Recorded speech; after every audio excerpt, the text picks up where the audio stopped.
Jama'a assalamu alaikum, barkanmu da sake sauraro ku a wani sabon darasi na akan jerin darussan mu na Java programming. Wannan darasi shine darasi na 9. Darasi na 8 da ya gabata mun shine akan string length. A yau kuma insha Allah za mu shi darasin mu na darasi na 8 da ya gabata mun shine akan string length. A yau kuma insha Allah darasin mu na 9 za mu shi akan string more method. Wasu method da ya kamata a ce mun sani a cikin string. Kafin mu ci gaba, wanda su kuma subscribe ku danna mun alamar ƙararrawar kuma like domin samun sabbin darussa da zarar dora. A darasin da muka yi na concatenation mun yi shi amma ba mu yi amfani da concat ba. Yanzu za mu yi amfani da concat sai ku ga yadda concatenation yake aiki. Kowa san menene concatenation? Concatenation shine adding string to each other. Yanzu za mu zo mu yi creating ɗin string. Sai mu ce string text ko mu ce string suna. Idan muka ce string suna sai mu yi assigning din shi, sai mu saka double quotation semicolon mu zo a ciki, sai mu ce mubarak, sai mu zo mu yi sake create din wani string mu ba shi wani suna, ko kuma mu yi assigning din shi zuwa, ko kuma mu yi initialization din shi zuwa system.out.println.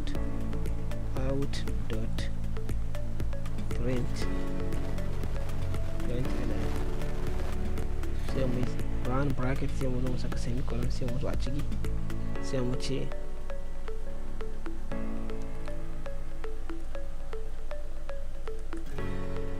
sai mu zo a cikin round bracket za mu iya cewa suna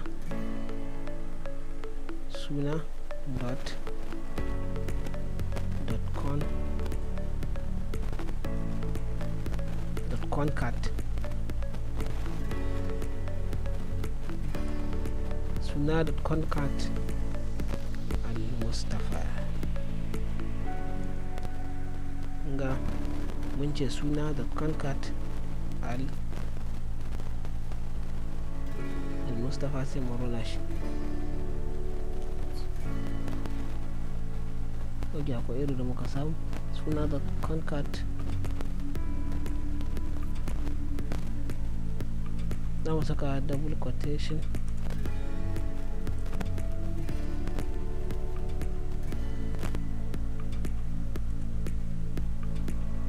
kun ga suna.concat al-mustafa, sai mu rona shi.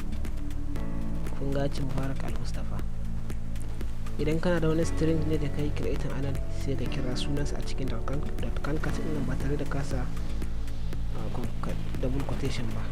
Wannan shine yake amfani da .concat ka yi concatenation. To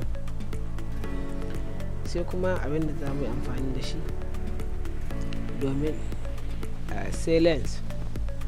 Mun yi java string length yadda za ka yi printer din yawan abinda sai to uppercase to lowercase. To uppercase to lowercase ana amfani da shi ne domin ka saka string ɗin ka kasance capital letter ko kuma small letter. Kamar yadda kuka ga wannan suna ne mai shi ne small letter, to muna so ya kasance capital letter. Abin da za mu yi kawai, za mu zo anan sai mu ce suna dot to, sai ka saka uppercase. Wannan idan ka ce to offer, wurin sa offer wannan u din ta kasance capital, wurin sa case wannan c din ta kasance capital, sai ka rona shi. kun ga mubarak, kun ga nan small letter ne, nan kuma capital letter, nan upper, nan lower case ne, nan kuma upper case. To sai kuma mai amfani da lower case, ka ce suna sai ka ce dot to, wajen to lower case wannan l din ta kasance capital, wannan c din ta kasance capital, sai ka mai ronin ɗin shi. kun ga capital letter. Zan zo a ce wannan suna in canza shi in mayar da shi uppercase, to ba abin da zai canza.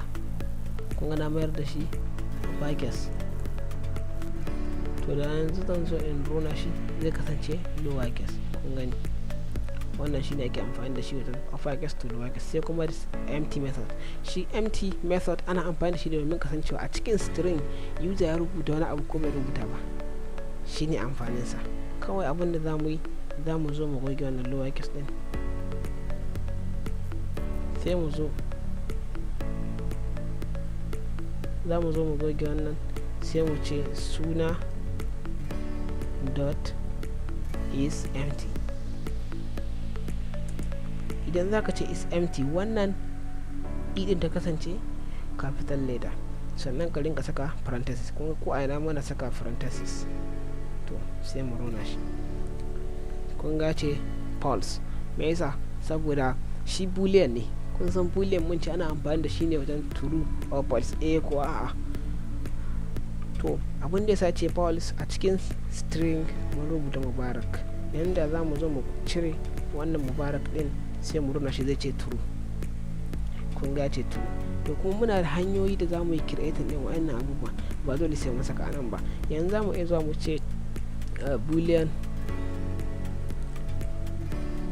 sai mu ce boolean, sai mu bashi variable na wanda muke so. Kamar yanzu in sa mai kawai d, sai in yi assigning din shi, sai in ce suna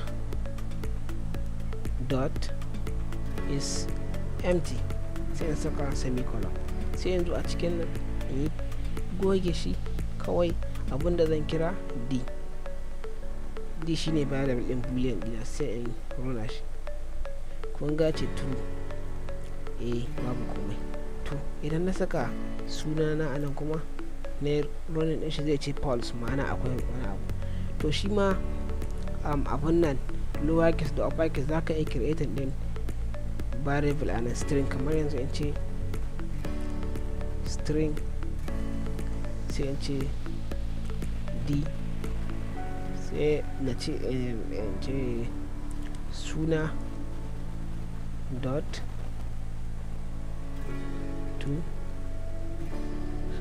to lowercase, sai in saka semicolon. kun ga yanzu nan uppercase ne, nan kuma na ce suna dot to lowercase. kun ga abin da zai kuma na ce system.out.print, na kira d a cikin wannan print string, sai in runa shi. kun ga mayar da su lowercase. to shi ma kana ai creating din wani kuma kana ai saka shi anan. to abin da zamu je abu na gaba da zamu yi shine index of. to menene index of? shi index of ana amfani da shi domin ka san a cikin suna wannan karakta ta nawa ce, wannan mene, wannan bari dai mu je ku ga yanda abu yake. shi index of character ne. to abin da zamu yanzu sai mu zo a cikin sai mu goge wannan string din, mu yi amfani da abcd al misali. to sai mu zo mu goge wannan string din, sai mu ce to suna dot index of, sai mu ce mu saka double quotation ko kuma single quotation, sai mu ce a. muna son mu san cewar a da cikin string wanda user amfani da shi, to a ita ce ta nawa, sai mu ita ce character ta nawa, sai mu runa shi. kun ga ce 0. abin da ke so ku sani, yana fara lissafi ne daga nan zai ce 0, b zai ce nan 0, b kuma zai ce 2 1, a zai ce 0, b zai ce 1, c zai ce 2, d zai ce 3. daga 0 yake farawa. kun ga zai ce muna 0. to muna son musan cewar to shikenan. to ita kuma b ta nawa ce, zai ce muna 1. kun gani idan muka ce to shikenan. c ta nawa ce, zai ce muna character ce ta 2. sai kuma mu ce to d ta nawa ce, zai ce muna character ce ta 3. to sai mu ce e ta nawa ce, zai ce muna -1 saboda ba mu da e a ciki. kun gani to kuma ana amfani da double quotation ba sai single quotation ba. sai mu zo a ciki sai mu ce a. kun ga yanzu mun saka double quotation, sai mu rona shi. kun ga ce 0. idan muka ce kuma d zai ce 3. to wannan shine index of kasan a cikin character wannan ta nawa ce, wannan ta nawa ce. Abu na gaba da zamu kuma shine abin da ake kira da chart. To shi kuma chart muna saka lamba ne sai ya bamu abun nan, ya bamu character. Za mu ce lamba ta kaza, lamba kaza ita ce daidai, ita ce a cikin character ita ce ta nawa, a cikin string ɗin da an kai amfani da shi character ce ta nawa. Yadda ake amfani da ita shine za mu zo mu goge wannan, sai mu ce suna dot, sai mu ce dot chart, sai mu ce to dot chart 0 sai mu yi printing ɗin shi. Kun gace muna a ɗazu za mu saka a ne shi ba mu 0, yanzu kuma idan muka saka 0 sai ya ba mu a. Ya ce abin da yake daidai da 0 a cikin string ɗin da ake amfani da shi shine a. Sai kuma mu ce c, sai mu rona shi. Kun gace muna error saboda ba c za mu sakawa ba, 3 za mu sakawa, 2 za mu sakawa. Sai mu goge, sai mu ce 2. Kun ga ba mu c. Wannan shine ake amfani da shi da ta hanyar chart. To kuma abinda za mu yi a yanzu, wannan last index, wato idan muka goge wannan muka ce suna dot index, muka da saka single quotation muka ce b, zai ba mu 1.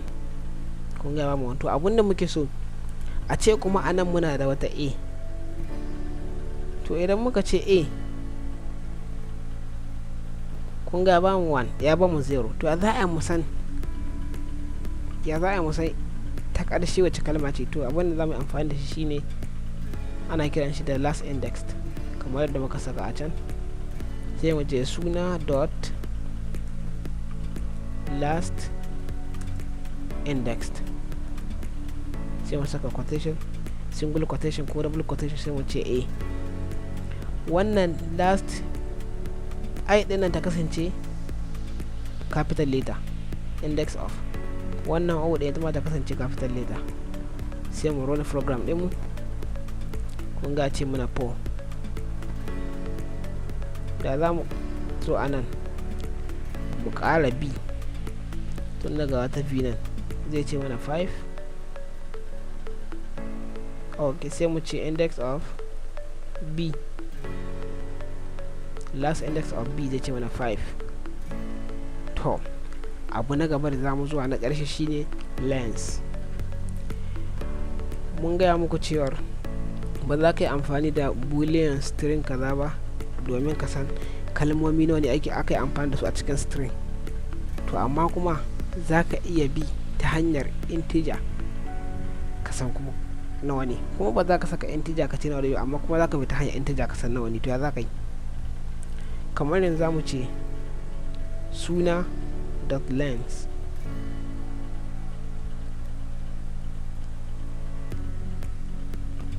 sai mu rona shi.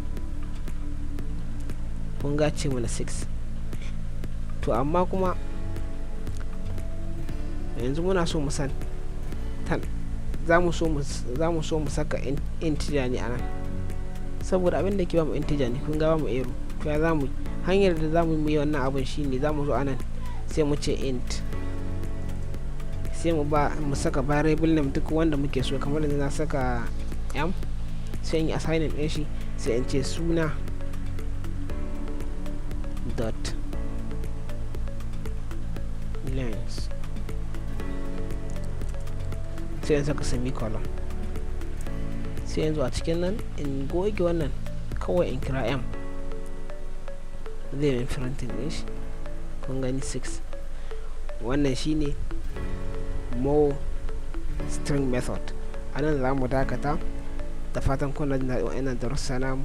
wassalamu alaikum wa rahmatullah. a huta lafiya.